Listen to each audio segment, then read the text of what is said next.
अब आ जाते हैं इंटेग्लियो प्रोसेस पर। कौन सा प्रोसेस? इंटेग्लियो। इंटेग्लियो, इंटेग्लियो, इसको हम बोल सकते हैं अंतः सतह प्रणाली। देखिए, अंतः सतह प्रणाली के अंतर्गत आपको सबसे पहला जो लिखना है वो है plate engraving. Plate engraving, plate engraving. Plate engraving के अंतर्गत अभी आपने पढ़ा था कि उभार सतह प्रणाली में कि आपने वुड का काम किया, आपने रबड़ का काम किया, आपने लेदर का काम किया। तीन तरीकों से, तीन सरफेस में आपने काम किया है। अभी यहाँ पे हम आ गए हैं किस पर? अंतः सतह प्रणाली में प्लेट पर। तो प्लेट इंग्रेविंग में आपके पास तांबे की प्लेट होनी चाहिए। किस चीज की प्लेट होनी चाहिए? तांबे की प्लेट। तांबे की प्लेट होनी चाहिए, ठीक है। तांबे की आपके पास में प्लेट होनी चाहिए। उसके बाद इसमें लिख लीजिएगा, अभी प्रोसेस में बताऊंगा, पहले लिख लीजिए थोड़ा सा इसकी परिभाषा लिख लीजिए। परिभाषा में आप लिखेंगे उभार सतह के विपरीत, उभार सतह के विपरीत,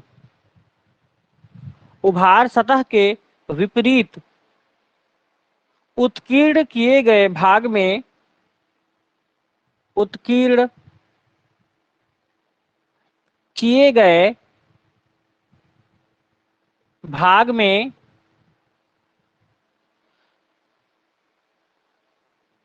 स्याही लगाकर छापा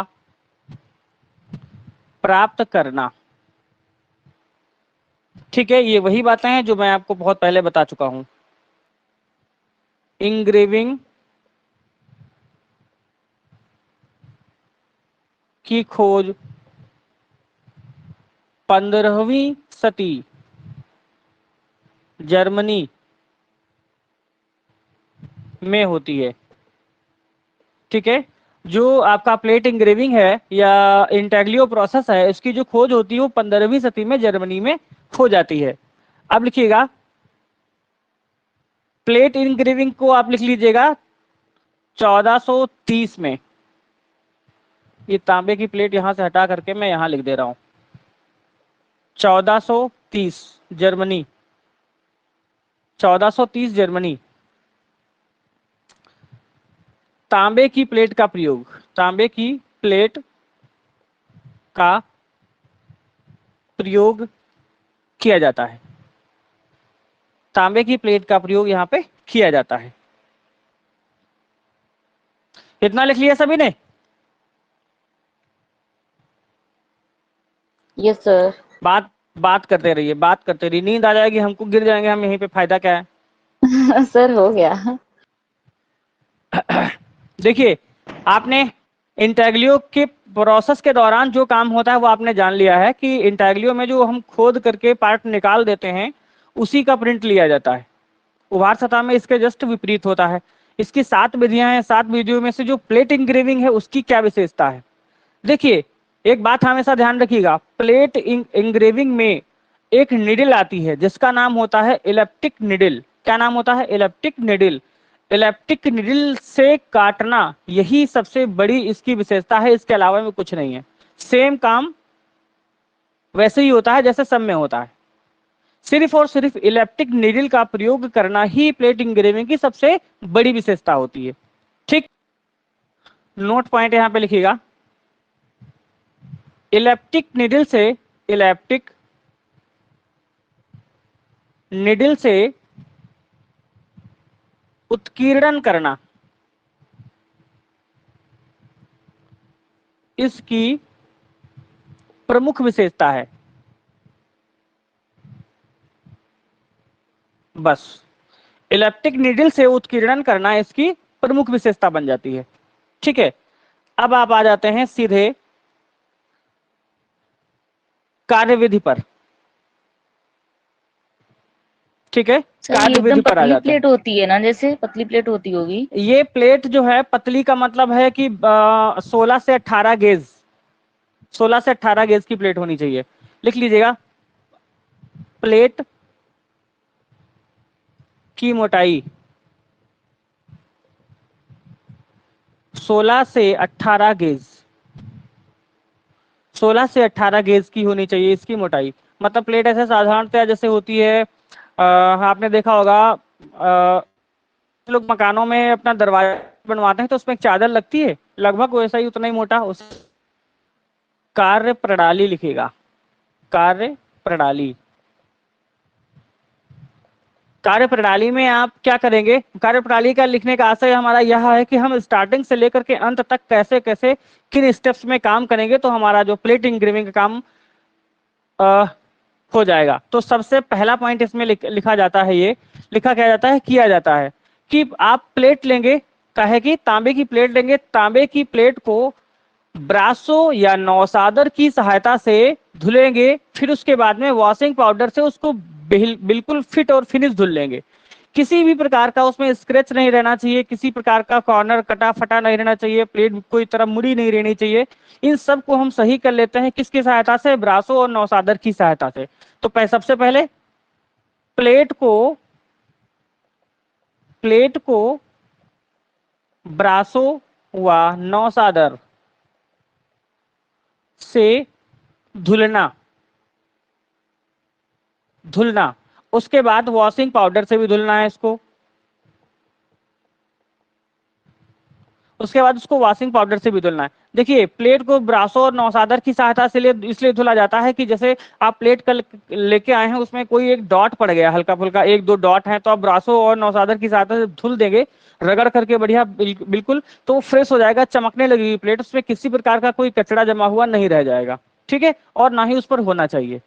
बात समझ गए, इतना काम तो आप समझ ही गए होंगे। जी सर ये भैया। ब्रासो तो फर्स्ट टाइम सुन रही है, क्या होता है?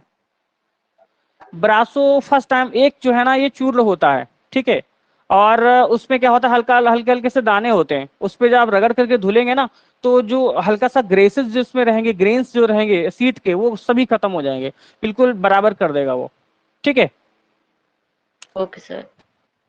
उसके बाद में भैया लिखिएगा, जैसे जो है पीतल और तांबा धुलने के लिए पीताम्बी आती है, वो भी सेम वही मेथड रहता है उसमें भी। हाँ सेम टू सेम, बिल्कुल वैसा ही काम करना है इसमें।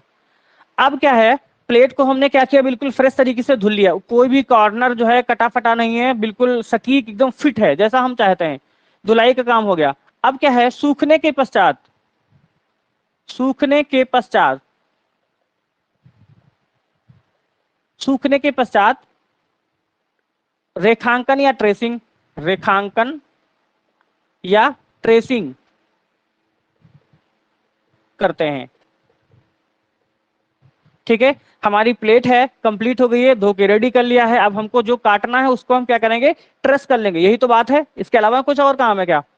दाल रोटी तो बनाएंगे नहीं, ऐसा तो नहीं है उस पर रख देंगे चूल्हे पे, उसके बाद में उस पर रोटी सेक लेंगे, ऐसा करेंगे क्या? करेंगे, नहीं ये भैया। काम भी करेंगे, नहीं ये करेंगे लेकिन इस प्रोसेस में नहीं, अगले वाले प्रोसेस में इस पर रोटियां भी बनाएंगे। ठीक है, सूखने के पश्चात रेखांकन करते हैं, रेखांकन के बाद में उस पर ट्रेसिंग करते हैं। ठीक, रेखांकन और ट्रेसिंग एक ही बात होती है। ठीक है, सूखने के पश्चात रेखांकन करना या ट्रेसिंग करना उस पे, या फिर चित्र को बना देना, बस इतना सा काम। उसके बाद इलेप्टिक निडल से उत्कीर्णन करना। तीसरे प्रोसेस में क्या आता है, इलेप्टिक निडल से, इलेप्टिक निडल से उत्कीर्णन। घर में मत कर देना, पता लगे चादर वादर कोई बढ़िया सी रखी हुई हो, बढ़िया सोने होने की, उसमें छेद छेद करके रख दो तो पिटाई हो जाए सबकी। इलेप्टिक निडल से उत्कीर्णन सर करना। इलेक्ट्रिक ठीक है, नीडल नहीं है ना हमारे पास, कैसे करेंगे? अरे इलेप्टिक निडल नहीं है, मतलब सुई तो होगी ना, वो जिसे स्वेटर बुनते हैं सभी लोग, वो तो होगी ना। सुई से स्वेटर कब से बुना जाने लगा? अब अभी गर्मी चल रही है, स्वेटर बुन के रख लीजिए, जाड़े में काम आएगा। और स्वेटर की बात रही है तो जो मतलब जो निडल होती है वो सोना चांदी उसमें छेद तो कर ही देगी ना। अब नुकसान ही करना है तो चाहे जैसे कर दो, जब बंटाधार ही करना है तो चाहे जैसे कर दो, फिर उसमें औजार थोड़ी देखे जाते हैं बंटाधार करने के लिए। जब कोई अच्छा काम किया जाता है तो हमें औजारों की जरूरत पड़ती है कि अच्छा काम करने जा रहे हैं तो काम अच्छा होना चाहिए, इसलिए व्यवस्था भी अच्छी होनी चाहिए। और जब बर्बाद ही करना है तो फिर अच्छे और बुरे से क्या लेना देना, बर्बाद करने का चाहे जैसे कर दो। टायर पंचर करना हो तो उसमें सूजा भोग दो, चाहे सुई भोग दो, शीशा गड़ा दो, उसमें कुछ भी कर दो, क्या फर्क पड़ता है। लेकिन पंचर बनाने के लिए उसमें सोल्यूशन ही लगेगा, और कुछ लगेगा नहीं, आटे से वो चिपकेगा नहीं। ये जो प्रोसेस होता है ये इलेक्ट्रॉनिक द्वारा किया, मतलब ये मशीन द्वारा किया जाता है या फिर ऐसे ही मैनुअल है? ये पूरा हाथ से किया जाता है, ये सब कुछ मैनुअल है।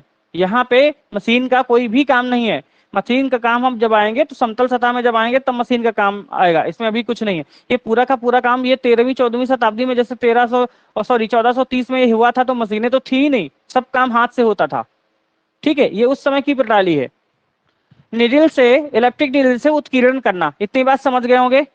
उसके बाद में क्या करना है, अब साथ साथ में जैसे कि कहीं पे निडिल उल्टा सीधा लग गई, गलत लग गई है, या कुछ ज्यादा कम ज्यादा हो गया, तो उसको मैनेज करना और पूर्ण तरीके से प्लेट की सफाई करना भी इसमें आता है। लिख लीजिएगा, प्लस प्लेट की सफाई, प्लेट की सफाई।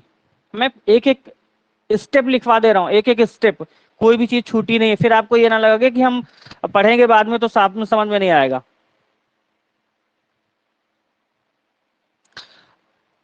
आपका चित्र बन चुका है, चित्र बनने के बाद में उत्कीर्ण भी हो चुका है और वो प्लेट भी साफ हो चुकी है। अब आपको क्या करना है, इंकिंग करना है। सॉफ्ट रोलर से लिखिएगा, सॉफ्ट रोलर से इंकिंग करना,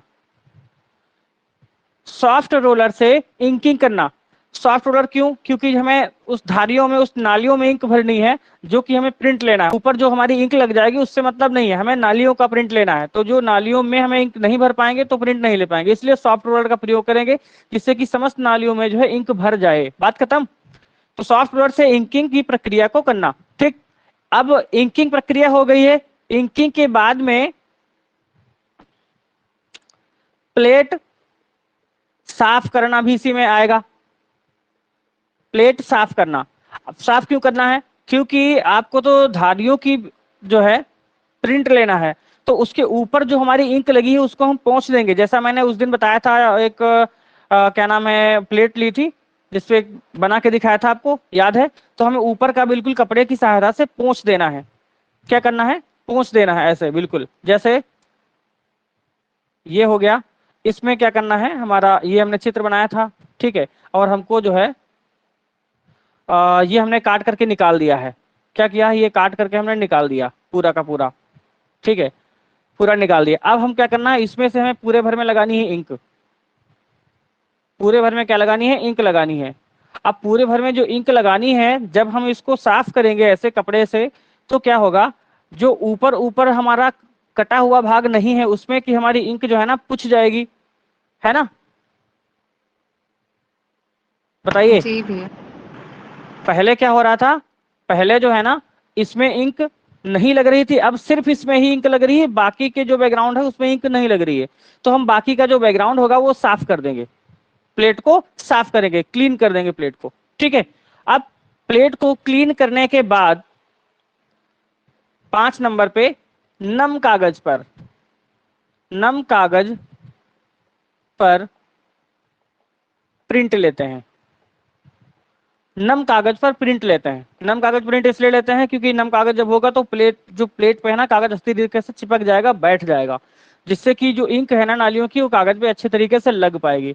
कड़ा कागज होगा तो हो सकता है कि नालियों में वो कागज पहुंचे ही ना, दब ना पाए, इसलिए जो है कहीं छूट जाए, इसलिए नम कागज का प्रयोग करते हैं, जिससे कि नालियों का संपर्क जो है कागज से अच्छी तरीके से हो सके। बात ठीक है। अब लिखिएगा कार्य सर। विधि। कार्य विधि में सबसे पहले क्या करना है, प्लेट धुलना, प्लेट धुलाई, प्लस प्लेट धुलाई के बाद में रेखांकन, रेखांकन के बाद में क्या, उत्कीर्णन, उत्कीर्णन के बाद में क्या है, इंकिंग, और इंकिंग के बाद में क्या है, प्रिंटिंग। अब एक चीज बताइए, बस यहाँ पे खत्म। अब एक चीज बताइए, प्लेट इंग्रेविंग आपकी समझ में नहीं आई है क्या? सर आ गया समझ। सर एक बात और पूछनी कोई, थी। हाँ सर जैसे मतलब कलर लगा रहे हैं या स्याही लगा रहे हैं सर, तो ये कम ज्यादा भी लग सकती है क्या रेखाओं में, मतलब नालियों में? कलर, जैसे कहीं पे ज्यादा रोलर जैसे दब गया या कुछ भी। हाँ हाँ, तो हम ऊपर से पोंछ देंगे ना कपड़े से, फिर से पोंछ पोंछ तो देते ही हैं। अच्छा। पहली बात तो रोलर जो होता है वो कम नहीं ज्यादा सर, इंक ऊपर छोड़ता से ही नहीं है। पोछेंगे ना, पर नालियों में कैसे हाँ हाँ, पोछेगा, इतनी महीन नालियां उनमें पूछ जाएगा, ज्यादा कलर चला गया हो किसी में, तो उस हिसाब से ऐसा प्रिंट कुछ गड़बड़ नहीं हो होगा, जाएगा। गड़बड़ नहीं होगा, इसीलिए तो बहुत बारीक काम होता है ना, उसको बहुत ध्यान में रख करके किया जाता है। ऐसा कुछ नहीं होता है। देखिए जो आपके पास में प्लेट है, प्लेट में जो भी आपने काटा है, जो आपने कटिंग की है, उसमें लाइट और शेड का भी प्रयोग किया जाता है। तो जहाँ पे लाइट शेड का प्रयोग किया जाता है, ठीक है, वहां पे वहां पर भी कटिंग होती है, तो कम ज्यादा इंक होती है, लेकिन वहां पर होती है जहां पर हम कम लाइट और डार्क का प्रयोग करते हैं, वहां पे होती है। तो जहां पे हमें डार्क रखना पड़ेगा वो नाली गहरी काटनी पड़ेगी, और जहां पे हमको लाइट रखना पड़ेगा वहां पे नाली हमको कम काटनी होगी। क्योंकि जहां पे नाली कम कटी होगी तो वो उभरा होगा, तो इंक जब पहुंचेंगे तो वहां से इंक ज्यादा उठ जाएगी, और जो जब बहुत गहराई में इंक होगी वो जल्दी नहीं उठ पाएगी, इसलिए वो डार्क दिखाएगी। जी सर। बात समझ रहे हैं ओके। ना? जी जी बढ़िया ठीक। सर, समझ आ गया सर। एक और पूछना था सर, 2 या 3 मतलब कई कलरों में कर सकते हैं ना इसको, या सिर्फ एक कलर में बिल्कुल कर होगा? सकते हैं। नहीं नहीं, आप जितने इच्छा हो ओके। उतने कलर में कर सकते हैं, बशर्ते ज्यादा कलर में करेंगे तो आपको सावधानी का बहुत ज्यादा ध्यान रखना पड़ेगा। क्योंकि एक जी। ही पेज पर जैसे आपने इंक लगाई है, तो हो सकता है कि एक बार में आपने जो कलर किया है वो एक प्रिंट पे ना आ पाए, तो आपको बाउंड्री बनानी पड़ेगी। ठीक है, कि हमने जहां से इस कागज पे रखा था, प्रिंट किया था, अब दोबारा से हम दूसरा कलर लगाएंगे तो वो सटीक ढंग से वहीं पे रख पाए। या फिर हम क्या करते हैं कि इंक जो है ना, ब्रश की सहायता से या किसी अन्य चीज की सहायता से इंक ऐसे लगाते हैं पहले से ही, जो जिस चित्र को हम जिस कलर में करना चाहते हैं उस कलर में पहले ही इंक लगा देते हैं, उसके बाद प्रिंट लेते हैं। इसमें ये नहीं होता ये लाइन हरी है, दूसरी लाइन नीली हो गई, तीसरी पीली हो गई, इस तरीके से कलर नहीं होता है। बहुत ज्यादा 2 या 3 कलर में हम छापा को प्राप्त कर पाते हैं, बस मल्टी कलर इसमें व्यवस्था नहीं रहती है, मल्टी कलर में बहुत ज्यादा दिक्कत होगी फिर। जी सर, ये तो बहुत टफ प्रोसीजर है ना, मतलब वैसे तो हाँ बिल्कुल, एक साथ ये कर नहीं बहुत टफ सकते, मतलब प्रोसेस कि एक पूरी प्लेट पे कलर लगा लिए 5 6 और ऐसे हाँ कर दिया रोलर, ऐसे तो बिल्कुल ऐसे बिल्कुल, होगा नहीं। एक एक बार जब आप इंक लगाएंगे तो एक ही प्रिंट ले पाएंगे उससे आप, ये नहीं हम 4 बार 5 4 5 प्रिंट ले लें, एक ही प्रिंट ले पाएंगे। एक बार आपने, जैसे आपने बना के सब रेडी कर दिया है, जब इंक लगाएंगे आप तो इंक लगाने के बाद जो प्रिंट लेंगे वो एक ही प्रिंट आएगा, अगली बार के लिए आपको दोबारा फिर से इंक लगानी पड़ेगी। ठीक है, सर ओके। भैया थैंक यू इसमें सर। ये तांबे का बात ही प्रयोग होता है? तांबे का नहीं, तांबे का ही होता है ऐसी बात नहीं है, इसमें जस्ता भी लग सकता है, टिन भी लग सकता है, जस्ता भी लग सकता है, टिन भी लग सकता है, लेकिन तांबे की जो प्लेट होती है वो सबसे अच्छी मानी जाती है इस चीज के लिए, प्लेट इंग्रेविंग के लिए। और अभी आप जब आएंगे अमलांकन में तो उसमें जस्ते की प्लेट जो होती है वो ज्यादा अच्छी रहती है। ठीक है, अगला प्रोसेस लिख लीजिएगा, dry point. Dry point, dry point की खोज हुई थी 1480। ठीक है, 1480, ड्राई पॉइंट।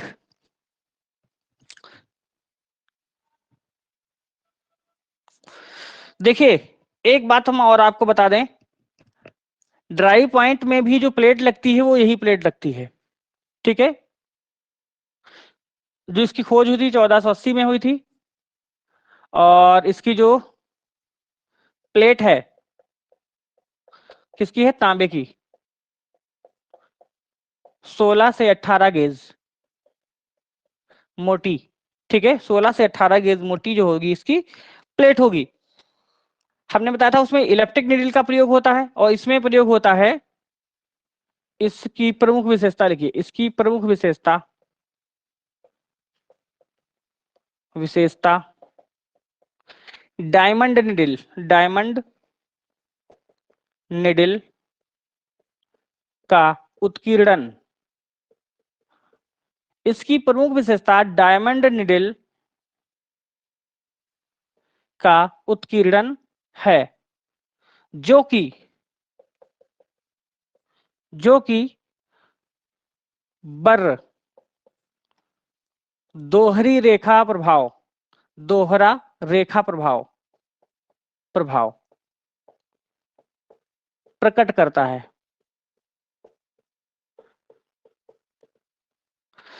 दोहरा रेखा प्रभाव प्रकट करता है। कार्यविधि क्या है इसकी, कार्य विधि क्या है, एक चीज ध्यान दीजिएगा,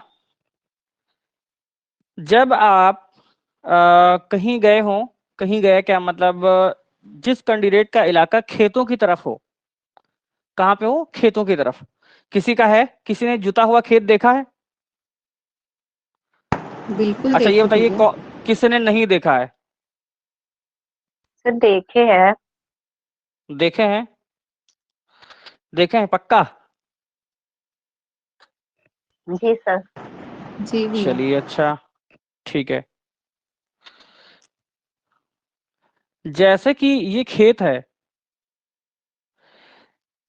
आपने देखा होगा जो खेत की जुताई जब होती है तो उसमें जो हल चलाया जाता है, जब हल इधर से ऐसे चलता है इस तरीके से ऐसे, तो इसके साथ साथ में ऐसे ऐसे मिट्टी जो है उठ जाती है कि नहीं उठ जाती है? जी सर। जी। जी सर, दोनों साइड। दोनों साइड ऐसे मिट्टी उठ जाती है? बताइए। मिट्टी उठ जाती है, ठीक है।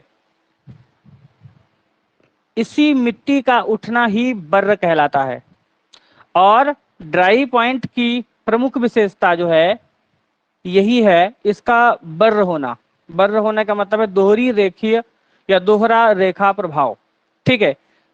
सिर्फ इतनी सी बात है ड्राई पॉइंट और प्लेट इंग्रेविंग में अंतर, बाकी सेम टू सेम जैसा प्लेट इंग्रेविंग में करते हैं वही काम इसमें भी करते हैं। उसमें हम इलेप्टिक नीडल का प्रयोग करते हैं और इसमें हम डायमंड नीडल का प्रयोग करते हैं। डायमंड नीडल में जब हम प्रयोग में लाते हैं तो क्या होता है कि जब प्लेट खुर ऐसे हम लाइन बनाएंगे इसमें ऐसे, तो प्लेट में ऐसे ऐसे प्रभाव आ जाएगा, जैसा लग रहा है खेत जोत दिया गया है तो आसपास ऐसे मिट्टी गिर जाती है, इस तरीके से ये प्रभाव आ जाता है।